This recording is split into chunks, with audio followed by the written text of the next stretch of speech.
abrir a Bíblia depois. Quem veio de manhã já sabe. Mas uma palavra que eu quero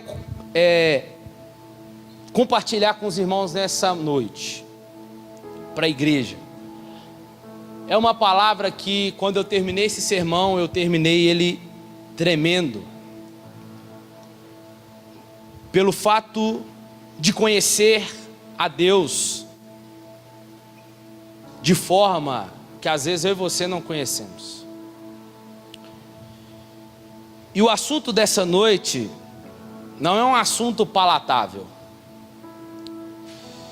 é um assunto esquecido dos nossos púlpitos, e glória a Deus que Deus tem trago ao meu coração esses assuntos. Muitos aqui nunca ouviram o que eu vou pregar aqui nessa noite.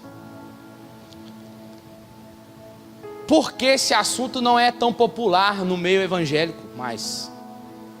Se você jogar esse tema no YouTube, aparecerá os pregadores mais sérios que eu conheço pregando acerca deste assunto. E talvez no seu coração você pode até pensar: para que o pastor vai pregar sobre esse tema, na hora que eu falar aqui, num culto de domingo? Talvez você pode cogitar a dizer que o assunto que eu vou pregar nessa noite, ele pode ser inoportuno para hoje.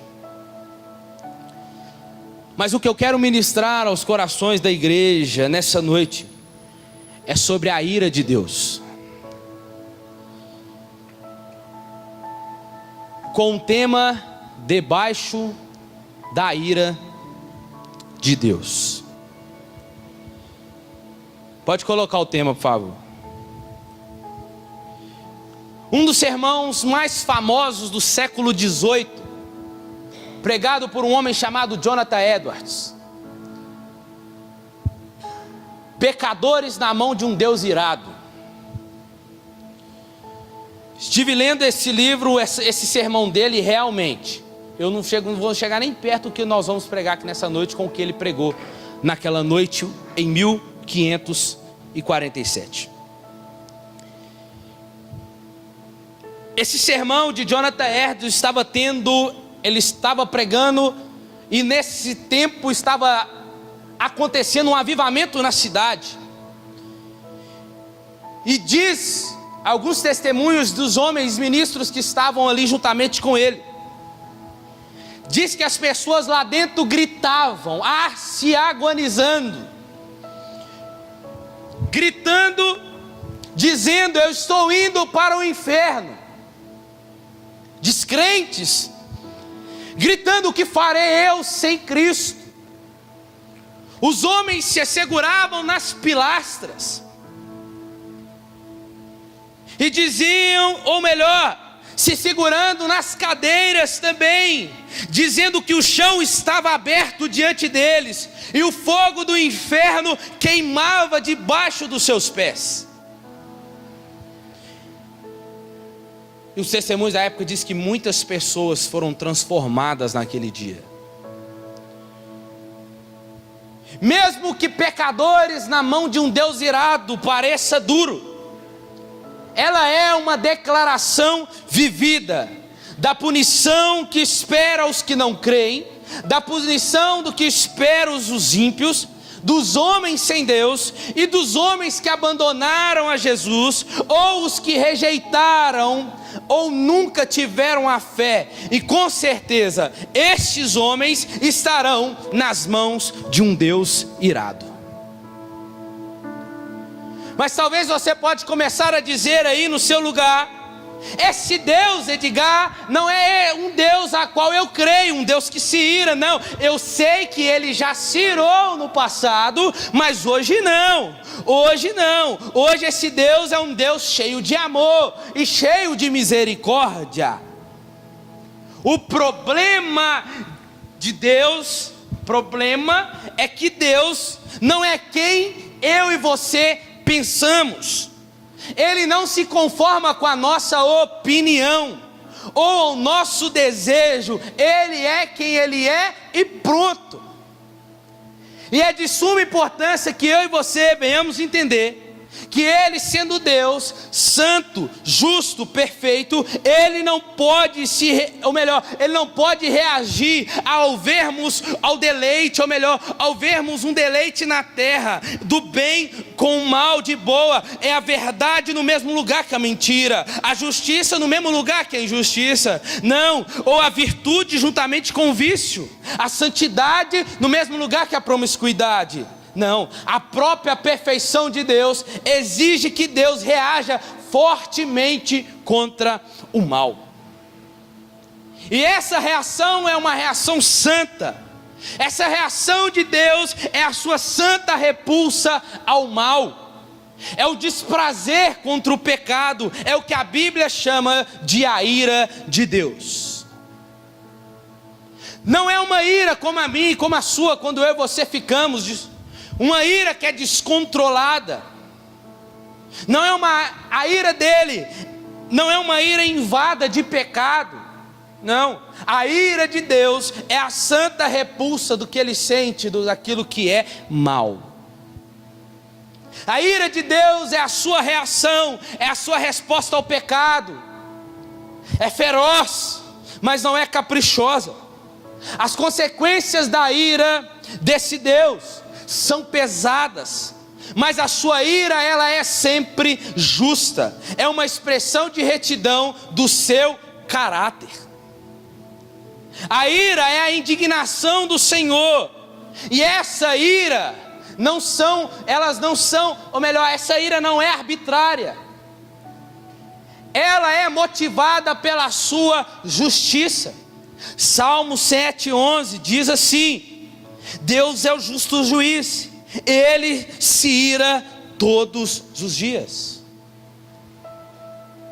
A ira de Deus, irmãos, nós podemos entender que ele é bom, ele é bom, ele ama tudo aquilo que é justo e bom, e tudo concorda com o seu caráter moral. Então eu e você não deveríamos nos surpreender com o fato de que ele odeia tudo que se opõe ao seu caráter moral.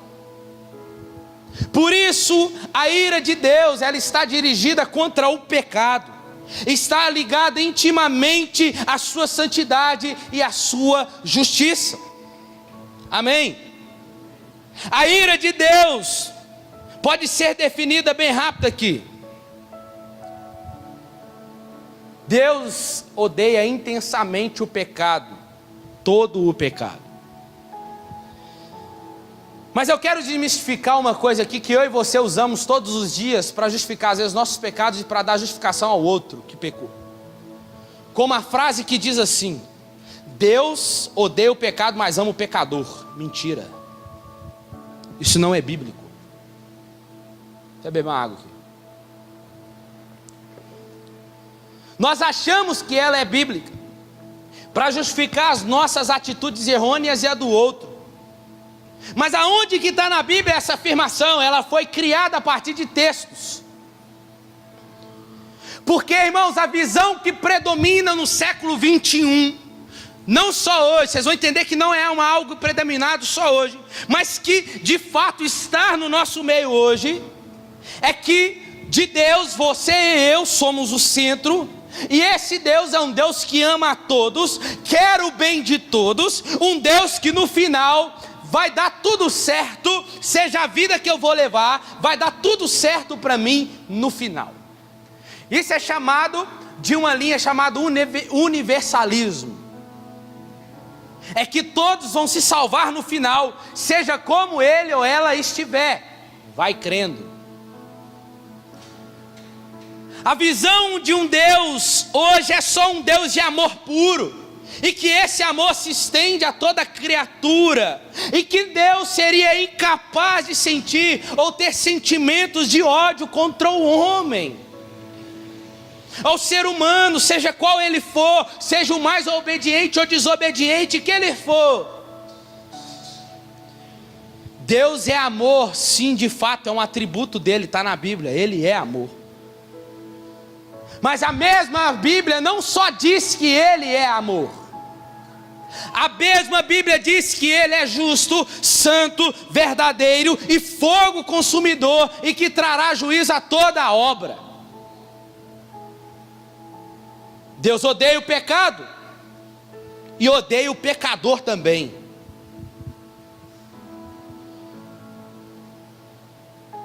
Porque nós podemos jogar luz no texto bíblico e entender que Ele é amor, mas o seu amor não pode separar dos seus outros atributos. Ele é amor, mas Ele também é fogo consumidor. Ele também é santo. Ele também é juiz. Ele também é imutável. Porque quando a gente fala de atributo, a gente só lembra da onisciência, da onipresença, da onipotência de Deus. Mas a gente esquece que Ele um atributo dele é que Ele se ira. E não tem como separar os atributos dele. E a Bíblia diz que Deus odeia o pecado e ama o pecador? Não. Existe sim, vou explicar. Existe sim um amor de Deus como Criador, que é outro atributo dele. Criar. Ele tem amor sobre a sua criação. Sobre a sua criação, sobre todas as suas criaturas. E a Bíblia chama isso de graça comum. É uma graça que está disponível a todos. Todos os homens, o sol, a lua, a chuva, a porta de emprego que fecha para o justo, talvez ela se abre para o ímpio. Isso é graça comum. É Deus disponível a todos no sentido de amor para tudo aquilo que Ele criou. E isso inclui pecadores. Mas no sentido de salvação, não. No sentido de salvação não funciona assim. Quando pensamos no amor de Deus que redime, que resgata, esse amor só é exclusivo para o povo de Deus. Tem alguém aqui? Individualmente aos seus, somente os seus filhos. Então não tem, como o mundo diz, eu também sou filho de Deus. Não, não é. É criatura de Deus. E se não crê, a ira de Deus já está sobre ele. Os demais estão, portanto, estar debaixo da ira de Deus. Irmão, sabe por que isso? Por que Deus odeia o pecado e odeia também o pecador? Porque, irmãos, não tem como nós separarmos o pecado do pecador. Me mostra como consegue. Não existe uma forma de Deus punir o pecado sem punir o pecador. Se fosse assim, Jesus não precisava ir para a cruz, não precisava Jesus nascer como homem. Era só Ele punir o pecado e pronto. Mas era necessário Ele vir como um homem para morrer na cruz. Por quê? Porque não é possível punir o pecado sem punir aquele que o pecado está sobre ele. No caso era Jesus, que se fez pecado por nós.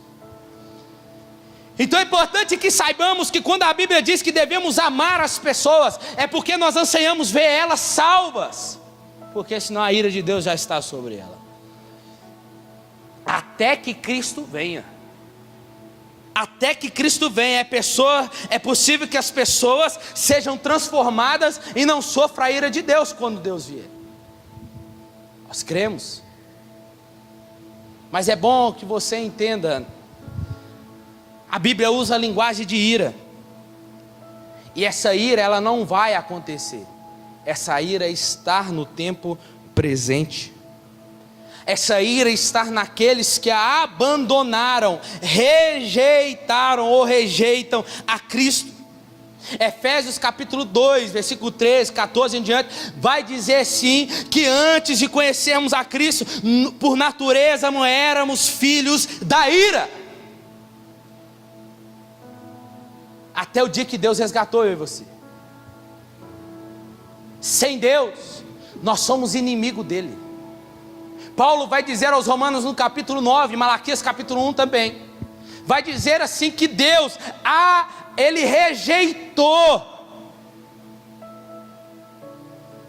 a Esaú e amou a Jacó. O que é isso?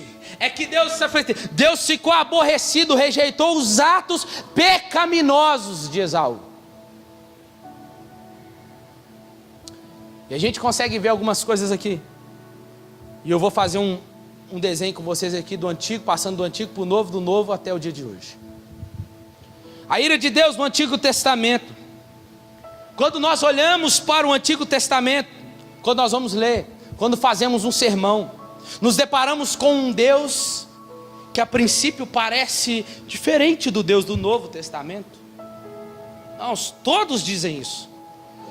Porque, novamente digo, estamos em um tempo em que só se fala do Deus de amor. Pregadores que só pregam o amor. O Deus que não se ira contra o pecado de ninguém. Um Deus que não corrige, como se fazia a Israel. Aparenta até ser um Deus bobão, que vê os erros dos seus filhos e não, está tudo bem, sem problema. Irmãos, pois na mesma concepção, o Deus que faz tais coisas como julgar, corrigir, alguns dizem que Ele é o Deus do Antigo Testamento porque Ele é o Deus da lei.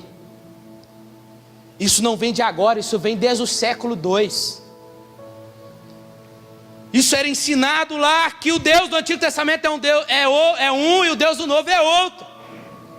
Porque o Antigo Testamento é o Deus da lei, e no Novo é o tempo da graça, é o da graça. E nós dizemos, vivemos o tempo da graça e está tudo bem. E aí tem tais crentes que usam, né, esse texto que eu vou citar aqui, Hebreus 13:8, só para promessas. Não, Deus é fiel, né? Ele é mesmo ontem, Ele é o mesmo hoje, e Ele também será eternamente. Mas esquece que o mesmo Deus que se irou no passado é o mesmo Deus que se ira no presente, e é o mesmo Deus que se irá no futuro. Ele é o mesmo ontem, hoje e será eternamente.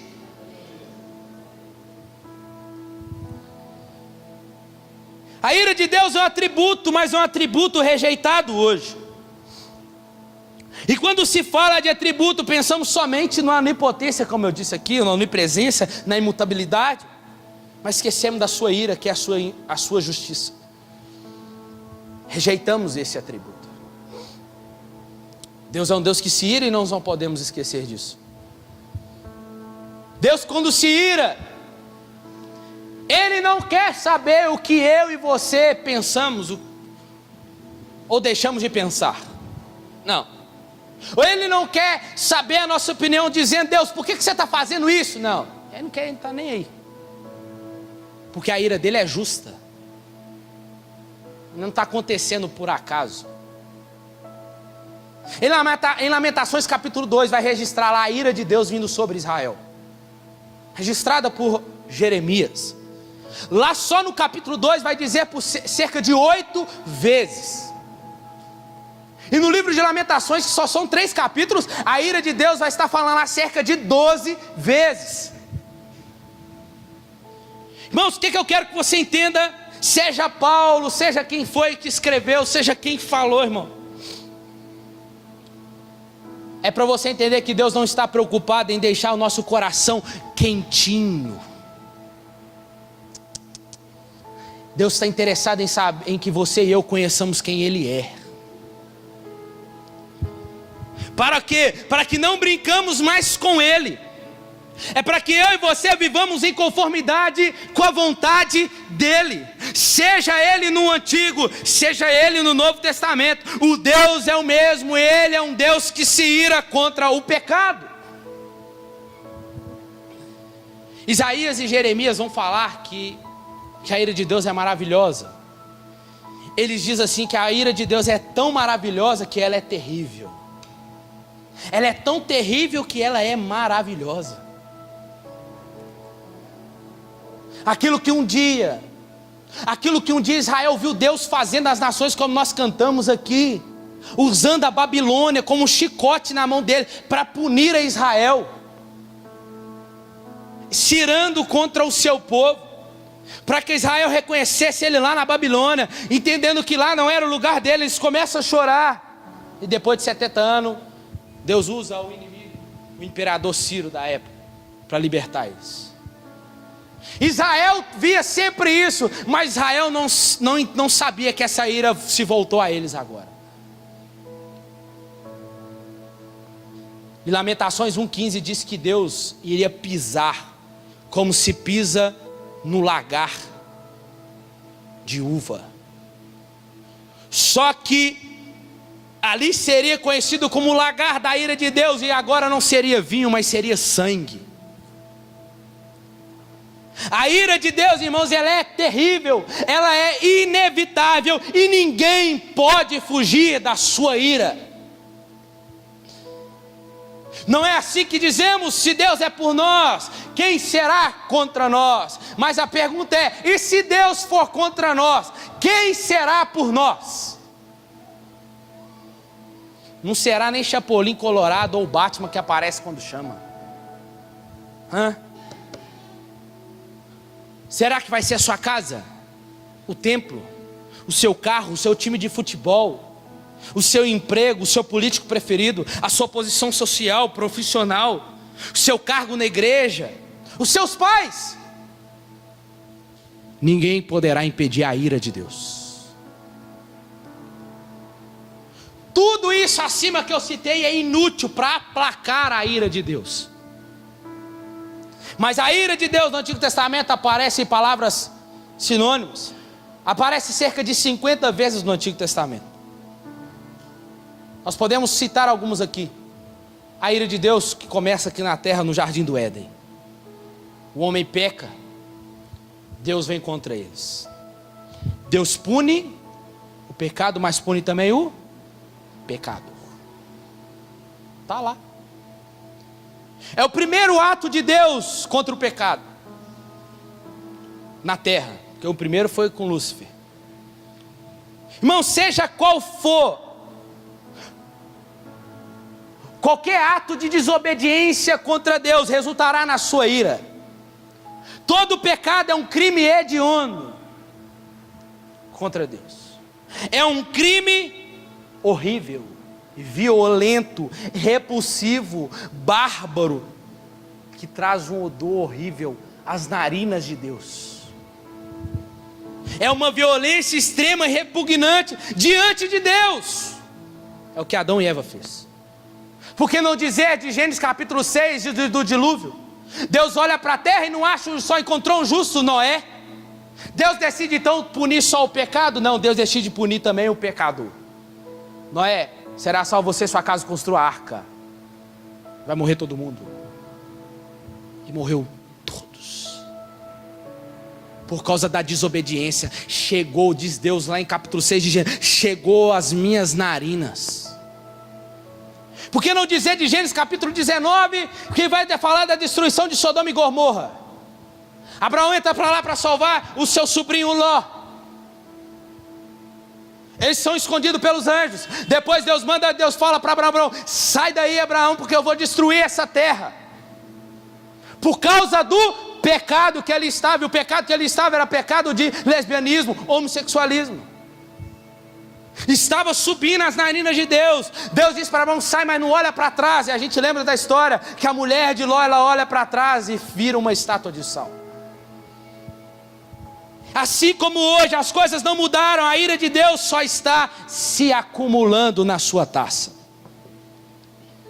Por que não dizer da ira de Deus contra os egípcios, mandando as 10 pragas contra o Egito, para libertar o seu povo, e depois no Mar Vermelho soltar o mar em cima de todos eles?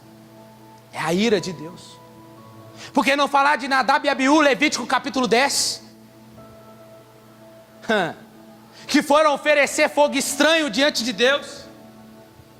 Seriam sucessores do seu pai Arão, sacerdotes da casa. Deus tinha um chamado, mas foi oferecer fogo estranho. O pecado deles foi se aproximar diante de Deus de forma indecente, irreverente, arrogante, achando que Deus merecia isso, e Deus fulmina eles vivos diante de toda a congregação. Por que não falar da morte de Uzá, 2 Samuel capítulo 6? A arca está na casa de Abinadab. Davi precisa buscar a arca para colocar em Jerusalém, que a arca tinha sido tomada na guerra. Vai buscar, vamos fazer o seguinte: vamos levar os bois junto com a carroça, e de lá a gente traz ela. Então vamos então. Levou. Quando estão voltando, colocou, Deus permitiu colocar a arca ali em cima, mas na hora que eles estão saindo, a Bíblia faz questão de dizer que os bois tropeçam. A arca, quando está quase caindo, Uzá coloca a mão e morre na hora. Quem olha assim parece, tadinho, morreu um inocente. Não. Uzá, ele sabia da lei de Deus. Ele sabia que os únicos que poderiam tocar na arca, segurar a arca, carregar a arca naquelas varas que tinham lá, eram só sacerdotes e levitas. E tocar na arca seria uma ofensa capital. E foi tocar nela. Não era proibido tocar nela até que fosse para proteger ela. Assim ele foi tocar para impedir de cair, achando ela que a sua mão fosse mais pura, a mais segura de todas, mas esqueceu que a sua mão ela é mais impura e mais poluída do que a terra onde ela iria cair. Porque não seria o chão que iria contaminar ela, mas se a mão de um homem ao tocá-la. Ele não era inocente, ele não foi punido sem aviso. E o que ele fez a respeito do que ele fez? Mateus capítulo 3, versículo 7. Aparece João Batista pregando no deserto: arrependei-vos, porque é chegado o reino dos céus. Quem vos ensinou a fugir da ira vindoura? E aí a gente continua o capítulo 3, porque é um contexto.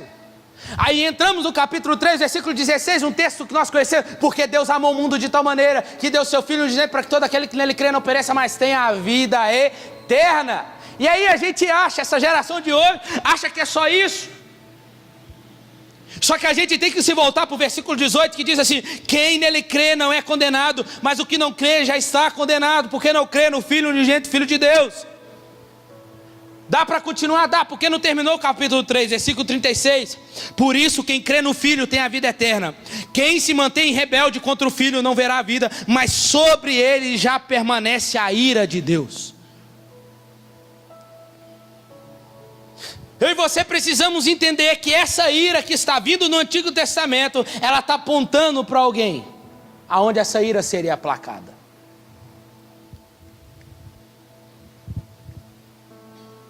E essa ira, é assim como essa pregação hoje. Essa ira é cheia de graça e misericórdia. Eu estar pregando nessa noite aqui para nós, nessa noite, sobre a ira de Deus, é um ato de graça e misericórdia de Deus para conosco. Deus levanta então e envia Jesus, que vai receber a ira de Deus. Ele está no jardim do Getsemane e ele ora: Pai, se for possível, passa de mim esse cálice. Que cálice? O cálice da sua ira. Mas se não for possível, que seja feita a tua vontade. Para quê? Para que eu e você fôssemos poupados dessa ira terrível. E nesse dia, lá no Gólgota, a Bíblia diz que os céus se escurecem. Assim como em Lamentações capítulo 2, no tempo da ira de Deus, o céu se escureceu. Irmãos, se formos alcançados por essa obra, temos que andar conforme ela. Mas se nós não andarmos, a ira de Deus já está sobre nós. E a exclamação para você nessa noite é: não queira experimentar a ira de Deus. Ele ama o bem, a justiça, a sua santidade, e ele precisa sim se irar contra a injustiça e contra o pecado. Irmãos, precisamos sim estar em Cristo, porque senão o que nos aguarda é uma ira eterna. O Evangelho não é salvação para todos. O Evangelho é somente para aqueles que creem. Para o resto é sinal de morte e condenação para todos aqueles que rejeitam. Eu podia terminar esse sermão aqui, mas não posso. Pastor, toda essa ira do Antigo Testamento foi a Jesus? Sim, foi. Foi toda derramada em Jesus.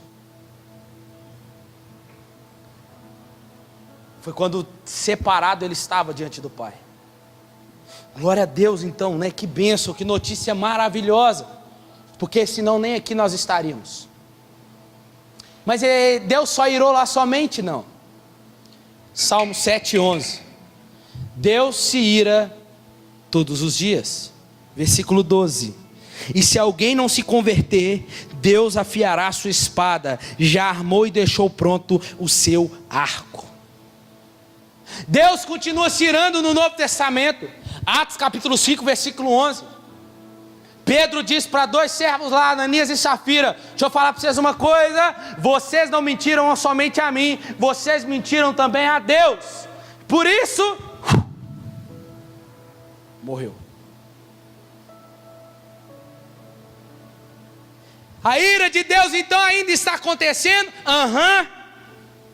Tipo agora? Sim. Romanos capítulo 1, versículo 18. Podia pregar em cima desse texto, mas não foi não. Guarda que nós vamos abrir a Bíblia daqui a pouco. Olha o que diz o texto: que a ira de Deus se revela do céu sobre toda a impiedade e injustiça dos homens que detêm a verdade. Escuta isso aqui. Esse termo aqui, esse verbo aqui, revelar, está no presente contínuo. O que é isso? É que significa que a manifestação da ira de Deus, ela é contínua. Ela está acontecendo, e se você continuar lendo o texto, você vai ver. E o maior perigo que as pessoas enfrentam hoje, de todas as etnias, de todos os lugares da terra e de todos os homens da história, é o da ira de Deus sobre pecadores culpados, que serão levados a um sofrimento eterno.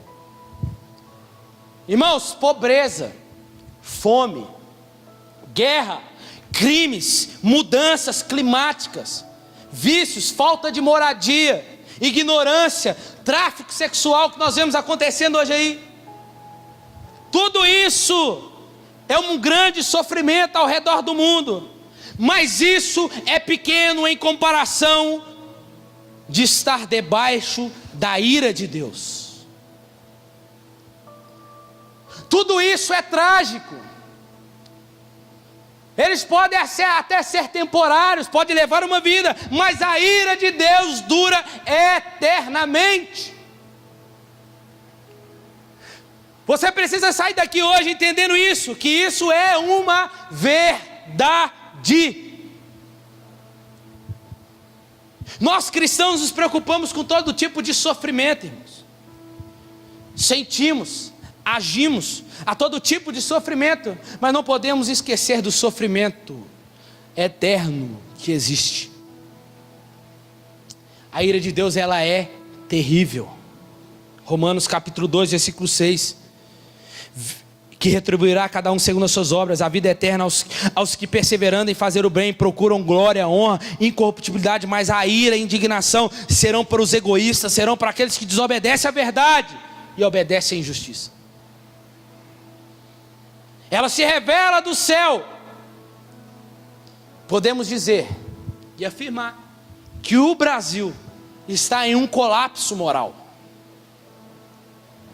Em todos os níveis da sociedade, está caminhando para o julgamento. Irmãos, essa é uma afirmação verdadeira. Mas talvez seria errado eu dizer que, conforme Romanos capítulo 1, esse colapso moral já é a ira de Deus. Porque olha o que diz o texto no versículo 21. Pois tendo conhecido a Deus, não o glorificaram como Deus, nem lhe deram graças, antes seus raciocínios se tornaram fúteis, e seus corações insensatos se obscureceram, dizendo-se sábios, tornaram-se loucos, e mudaram a glória de Deus incorruptível, em semelhança da imagem do homem corruptível. Pelo que Deus, versículo 24, pelo que Deus os entregou às suas próprias vontades e desejos, a imundícia para desonrarem a si mesmos. O que é isso aqui? A ira de Deus é essa. É Ele entregando o homem às suas próprias vontades. É Deus vendo você assim, ó, eu quero. Ele diz, então vai. Nós dizemos quando alguém peca, Deus vai pesar a mão, irmãos. Enquanto Deus estiver com a mão, amém. Mas a questão é quando Deus tira a mão. É que Ele já entregou o homem às suas próprias vontades e desejos e já está debaixo da sua ira.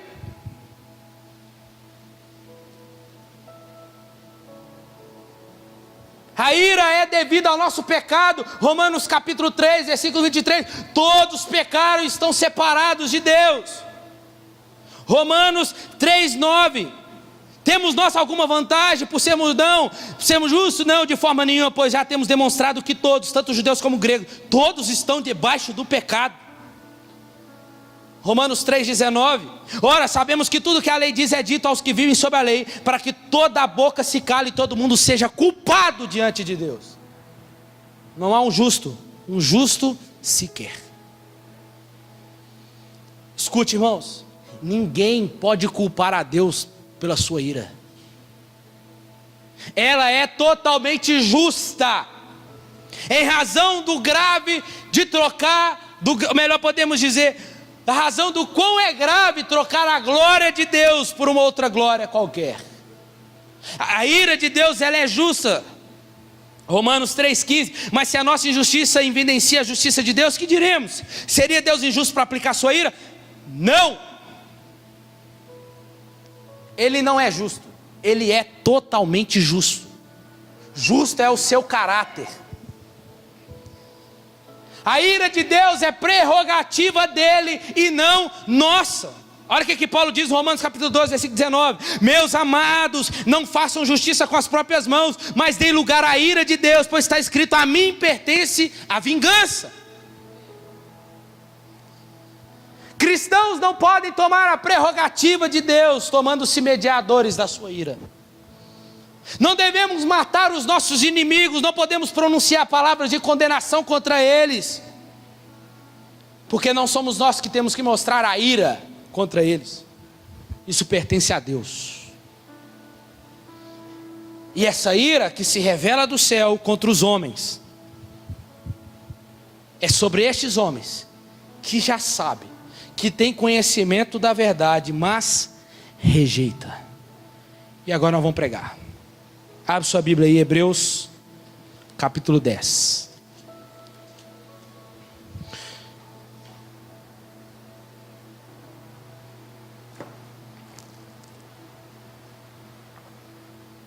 Hebreus capítulo 10, versículo 26.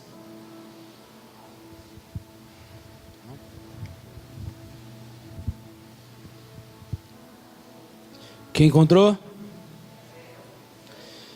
Aguenta aí que vai apertar a mão um pouquinho.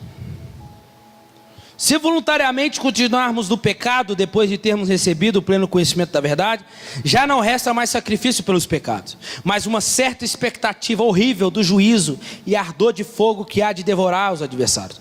Todo aquele que quebrava a lei de Moisés morria sem misericórdia, só pela palavra de 2 ou 3 testemunhas. De quanto maior castigo cuidai-vos, serão julgados, merecedor aquele que pisar no Filho de Deus, e tiver por profano o sangue da aliança, com o qual foi santificado, e ultrajar o Espírito da graça. Pois conhecemos aquele que disse: minha é a vingança, e eu retribuirei. E outra vez ele disse: o Senhor julgará o seu povo.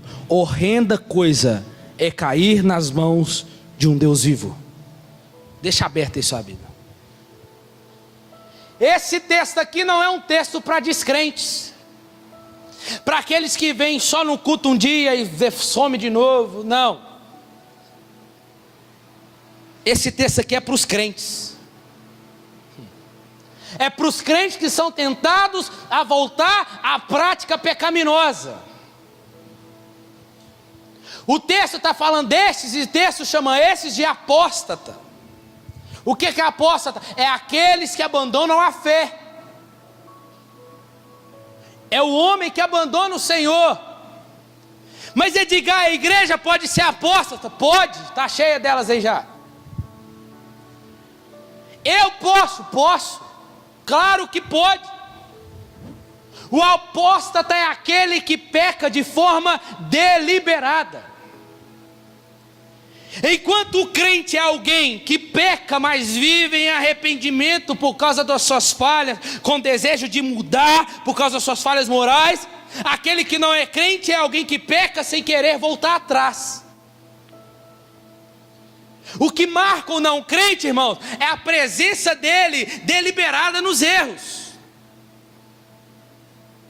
Irmãos, e o pecado é sempre contra Deus. O pecado é um problema transcendente, é diretamente a Deus. Quando o filho pródigo está voltando para casa, ele diz: pai, pequei contra ti, pequei contra os céus. Irmãos, e nós tentamos arrumar desculpas o tempo todo para continuar, talvez, bebendo, vivendo uma vida lá vão ter, uma vida, não tem problema, vou beber, não, está tudo bem, eu sei o meu limite, eu vou fazendo aqui, eu vou fazendo ali, não tem problema. Aí continua dizendo: pastor, eu fiz isso, né, porque eu sou homem, né, você já viu, né, as minhas vontades, a vontade de homem. Pastor, né, é difícil, né, tô namorando, aí você sabe, né, então casa ou então termina. Mas para ficar dando desculpa para pecar, essa desculpa não cola para Deus, pode colar para mim, mas para Deus não.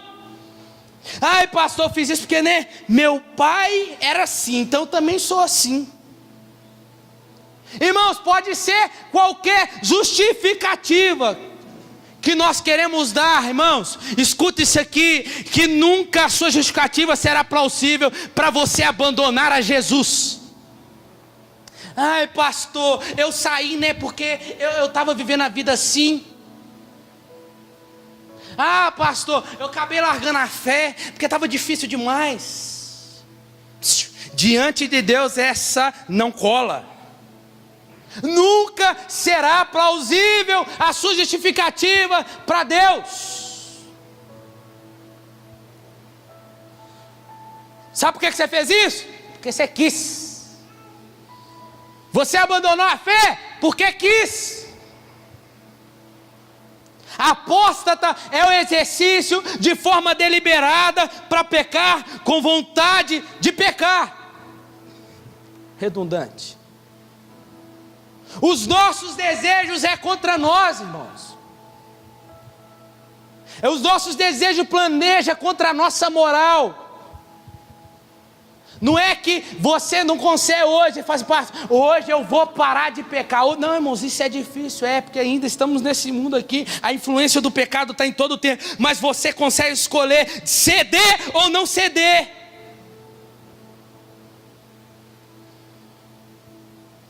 O apóstolo é aquele que abandona as suas crenças para viver segundo a sua própria vontade. É possível, irmãos, dominar as vontades e desejos. Deus diz para Caim assim, em Gênesis capítulo 4: ei Caim, eu estou te vendo. Caim, eu estou vendo o desejo que está aí no seu coração, requer você dominar ele. O que aconteceu? Ele não dominou e matou seu irmão. Deus está dizendo: é possível dominar. Fruto do Espírito. O apóstata peca de propósito, depois que recebeu o conhecimento da verdade. Pecamos, irmãos, porque queremos. Porque se o pecado não fosse bom, lá não estávamos nós. Ou você come uma coisa que você não gosta. Porque quando você chega no restaurante, você olha o self-service e diz: outra hora eu volto. Não tem nada que eu gosto aqui. Eu tenho que comer, né? Então eu vou comer. Você não faz isso. Você não faz isso. Se o pecado fosse bom, nós não pecávamos, nós não estava lá, irmão, nós não estava mergulhando nele. A gente faz isso porque a gente tem vontade, tem desejo. E a nossa carne, junto ao diabo, tenta nos convencer que esse é o melhor e o único caminho. Ela sabe o que está fazendo. Irmãos, conhecimento se torna conhecimento sem prática, é uma informação fria, e nunca será possível para a salvação. O conhecimento ou a falta dele não é a causa da ira de Deus. Porque Romanos, o homem de Romanos capítulo 1, o homem de capítulo 1 de Romanos, ele conhece, irmãos, ele conhece, olha o texto, ele conhece. Esse homem que conhece a Deus, ele está debaixo da ira de Deus, porque ele já conhece. Pois tendo conhecido a Deus, não o glorificaram como Deus, e não lhe deram graças, antes seus raciocínios se tornaram fúteis, seus corações insensatos se obscureceram. Então o conhecimento não é a causa da ira de Deus, porque esta ira de Deus já está sobre esse que já conhece, esse que já tem saber, que tem ciência. Aliás, nós vivemos hoje, irmãos, num tempo tão milagroso, no tempo do saber, no tempo da ciência. Nós estamos no apogeu da ciência, vivemos num tempo máximo das ciências tecnológicas hoje. Toda a nossa cultura, ela já está toda aprisionada ao pecado, à maldade e à imoralidade. E Deus ainda se ira.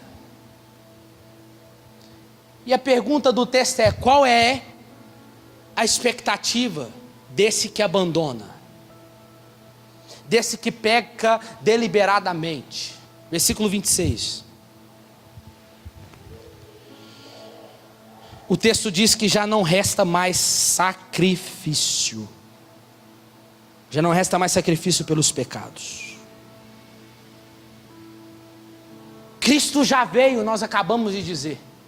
Ele já veio, não tem mais como ter sacrifício. Gálatas vai dizer lá, nós estamos estudando, vai dizer que o povo queria voltar para o templo, fazer sacrifício, mas o sacrifício deles seriam sem qualidade, não teria mais como aplacar.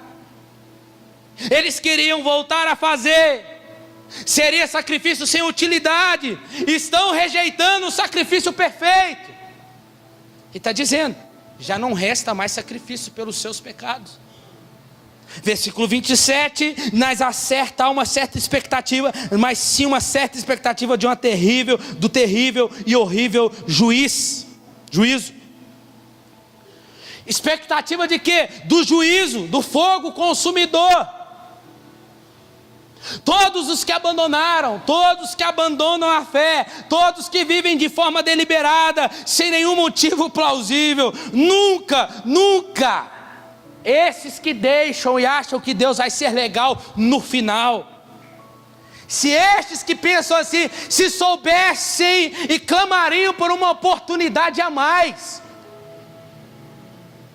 teriam que ter medo de encontrar face a face com Deus. Se o homem sem Deus entendesse, irmãos, o que lhe aguarda é um terrível juízo, sem estar na obra de Cristo. Deixa eu te fazer uma pergunta, você já sentiu aquela expectativa que algo de ruim vai acontecer? Tipo, você está sentado assim, num lugar lá de boa, aí você sente que alguém vai te dar um tapa, aí você já aguarda, assim ou não? Quando você não tem escapatório, você vê algo acontecendo e fala assim. Quem já se sentiu assim? Alguém? Irmãos, agora se volta para Deus. Uma expectativa de juízo.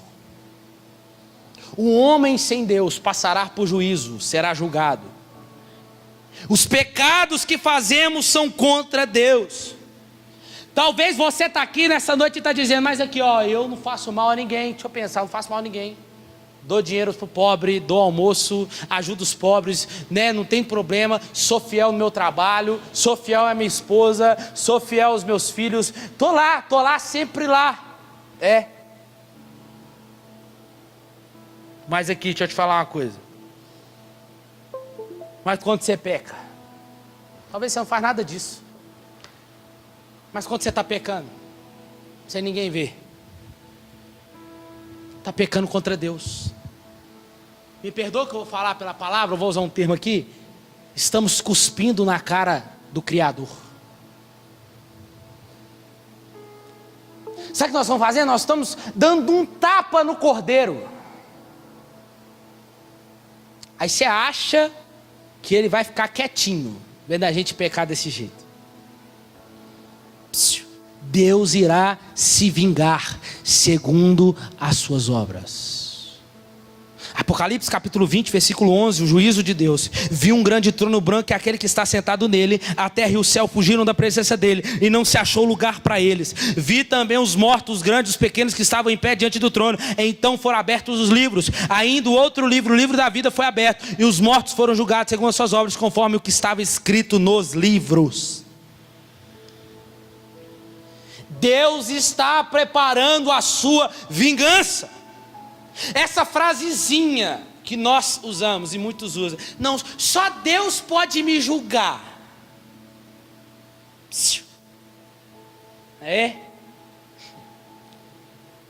Isso teria que deixar-nos transtornado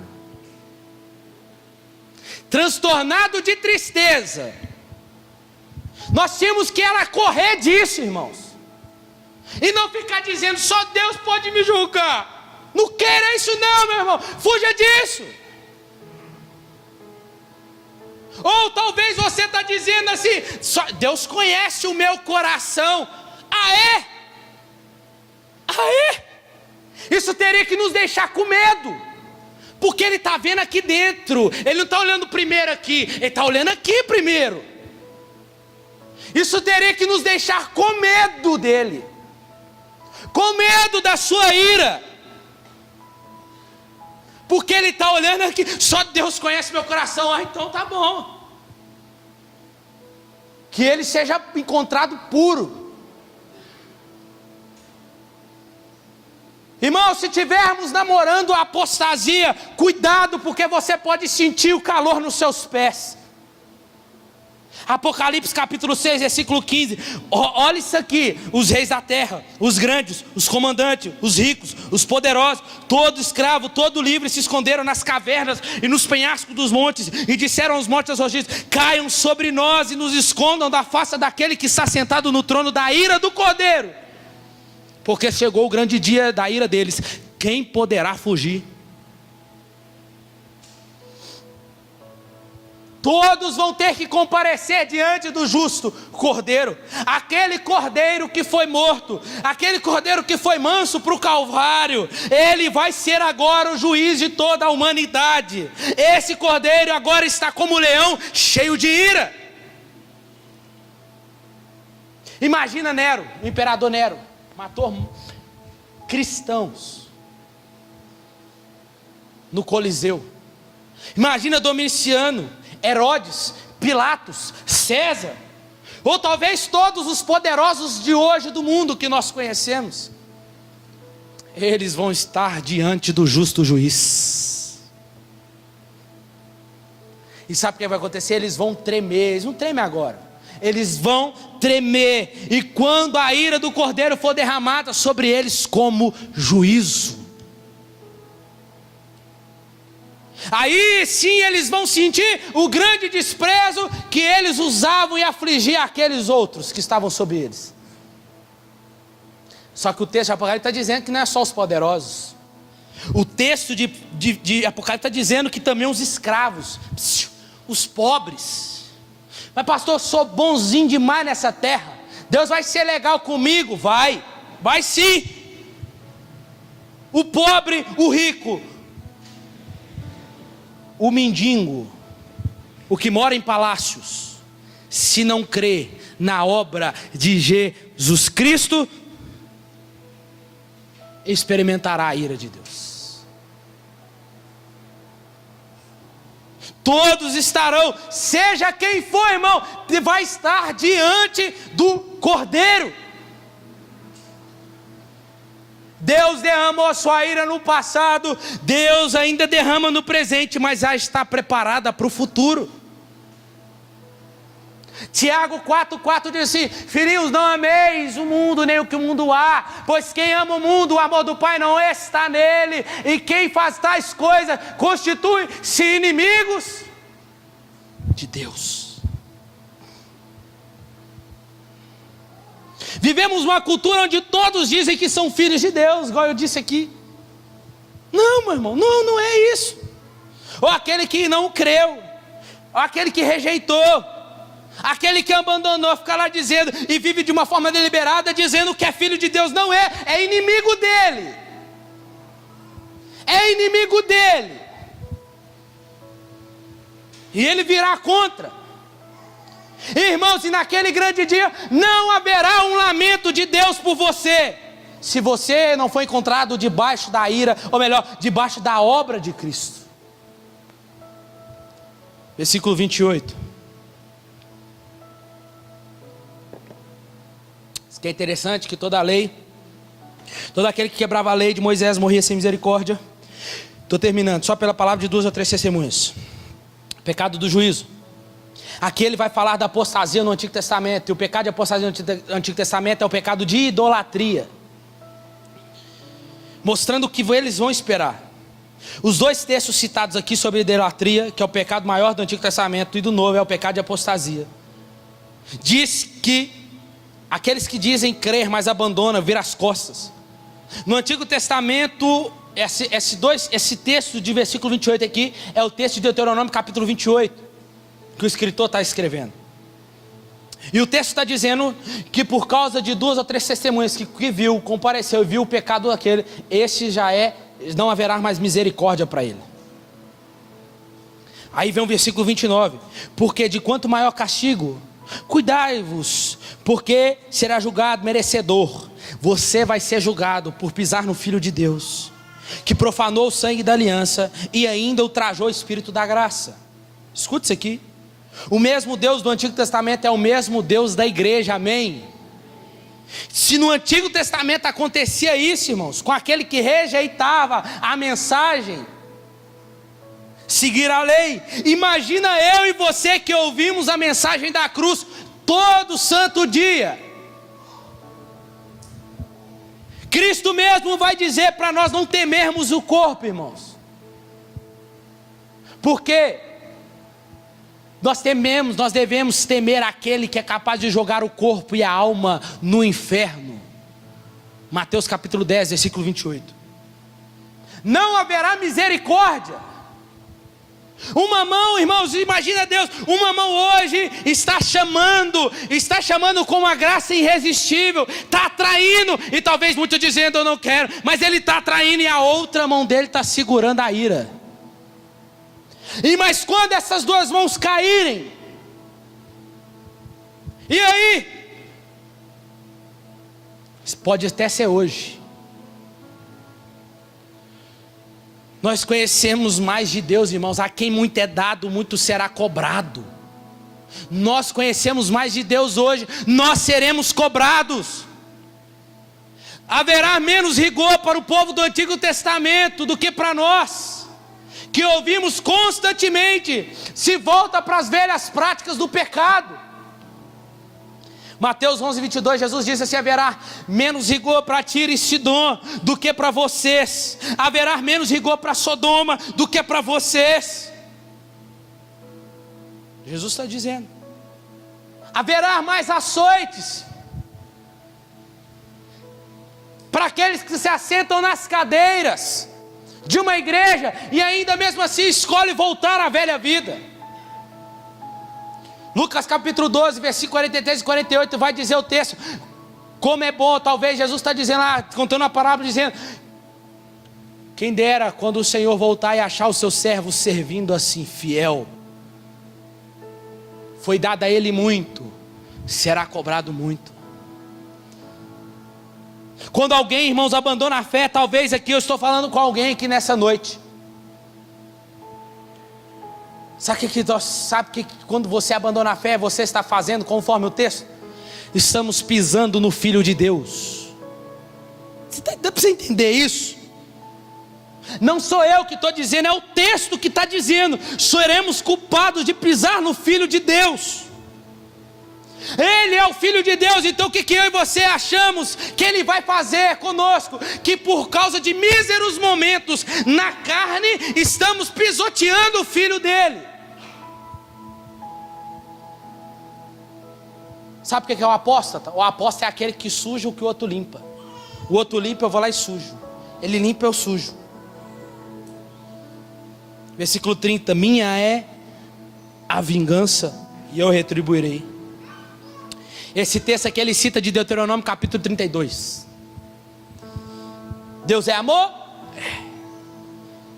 Mas Deus, irmãos, não é as nossas negas. Um dos atributos dele é que ele é santo e justo. Quem já assistiu Crônica de Nárnia aqui? Tem uma parte lá que o leão aparece, né? O Aslan, que tipifica Jesus. E ele chega e a menina abraça ele assim, você já viu? Abraça e parece ser tão fofinho, né? Tão fofinho. Irmãos, ele é fofinho até rugir. Quando ele ruge, o que acontece? Os céus estremecem, os animais começam a voar, tudo sai do lugar.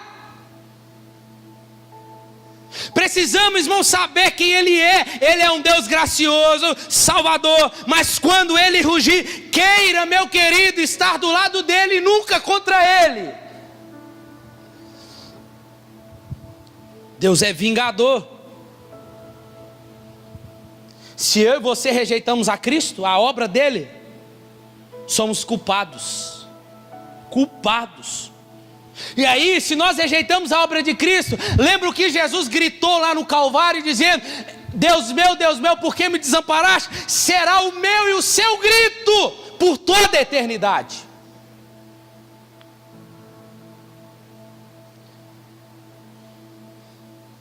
Se nós não nos escondermos debaixo do sacrifício daquele que recebeu a ira, aquilo que ele recebeu já está preparado, já está à nossa espera. 1 Pedro 4,17. Porque chegou o tempo de começar o juízo pela casa de Deus. E se começa pela casa de Deus, por nós, aqueles que foram chamados para obedecer, imagina para aqueles que não obedecem ao Evangelho. Irmãos, Cristo caiu nas mãos de um Deus irado. Sabe por causa de quê? Pois quando ele olhou para o seu filho, ele viu eu e você.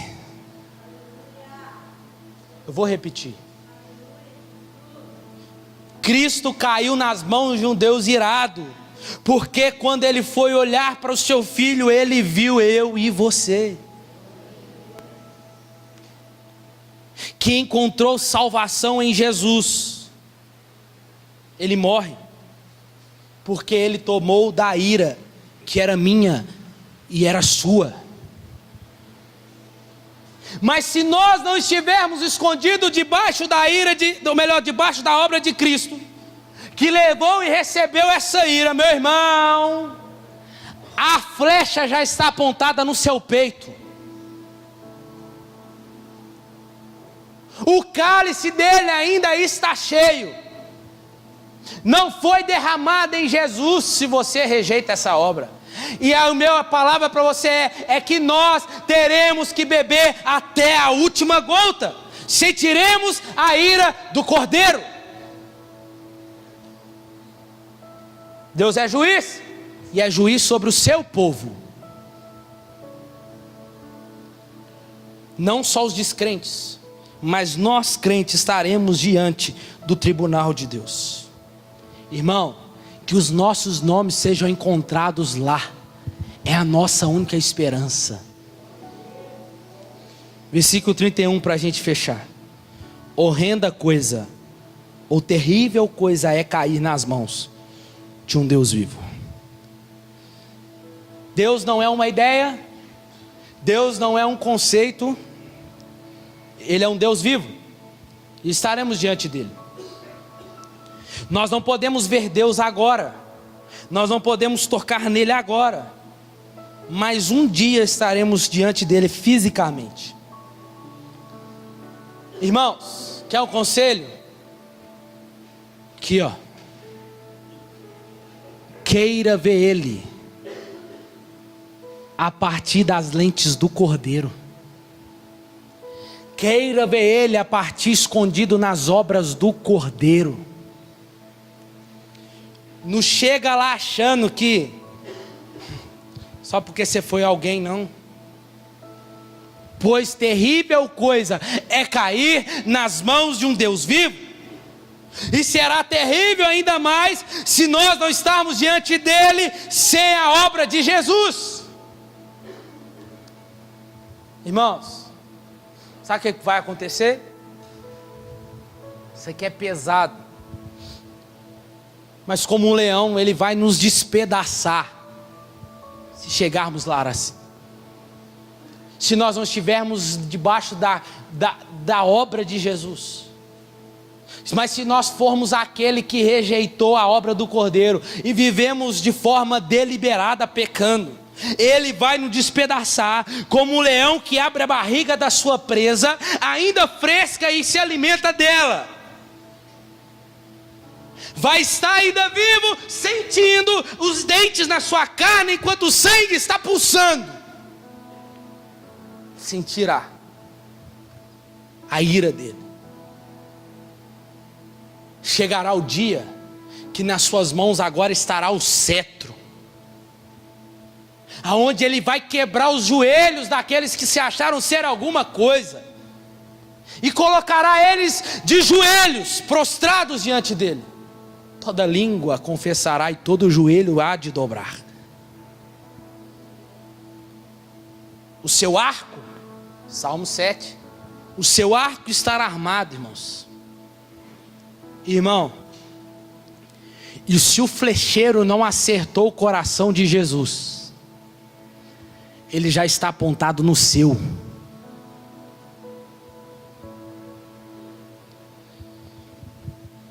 E ela vai atravessar o seu peito. Pesado? Muito. A mensagem da ira de Deus é dura, é dolorosa, assustadora, e nem sempre o interesse de Deus é nos fazer sair mais alegre de um culto. Às vezes é fazer que nós venhamos sair com mais temor, que vai nos levar à santificação, a querer agradar a Ele. Aleluia. O temor, irmãos, esse temor é o temor que diante da nós nos vermos diante de uma possibilidade de querer pecar, e é o temor de queremos ver a vontade de abandoná-lo, mas não abandoná-lo. Isso é temor. É estar diante da possibilidade de abandoná-lo.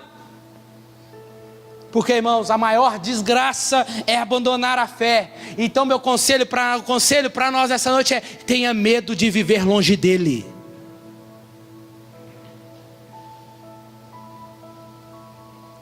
Irmãos,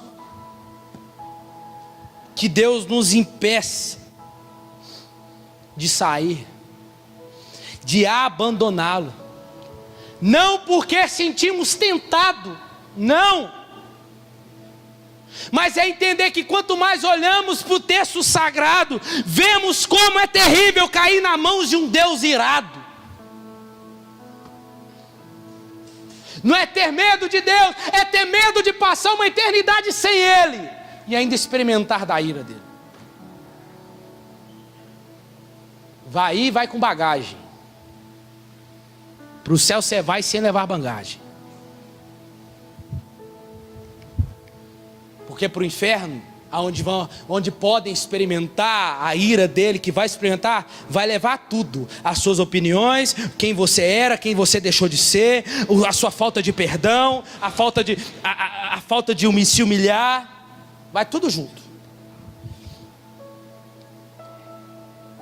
Irmãos, que Deus nos impeça de sairmos, que Deus nos impeça de abandoná-lo, porque Ele é santo, irmãos, justo e majestoso. E se não escondermos na obra de Jesus, logo os nossos pés escorregarão para o inferno. E aí, irmão, você pensa, né, como é nos desenhos, que o inferno está lá, Satanás, ele é o dono do inferno, ele está lá com o tridente lá, mantendo o fogo aceso. Não, isso é conto nosso aí, que a gente cria por causa dos desenhos. Sabe quem vai manter o fogo aceso por toda a eternidade? Deus. E esse fogo se chama ira.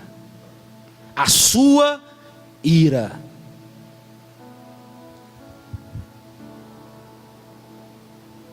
Duas coisas para a gente fechar.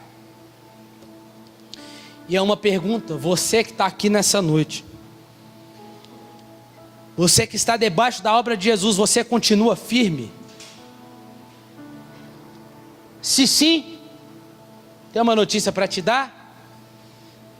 Não tem então para que ter medo. A sua expectativa não é do juízo, mas é de dizer: Maranata, ora vem Senhor Jesus. Para quem está debaixo da obra de Jesus, não é uma expectativa de juízo, mas é uma expectativa que vem logo Jesus. Mas talvez eu estou pregando aqui nessa noite também. Talvez você que está debaixo desta ira.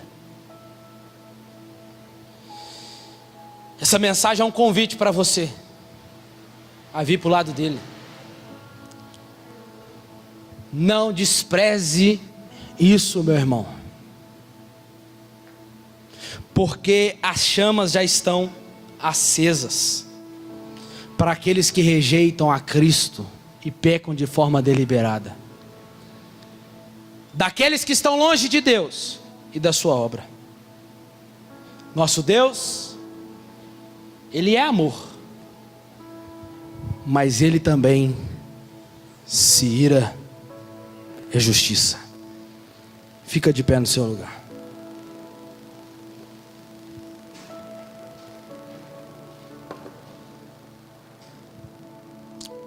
Coloque a mão no seu coração, meu irmão. E eu quero perguntar aqui nessa noite.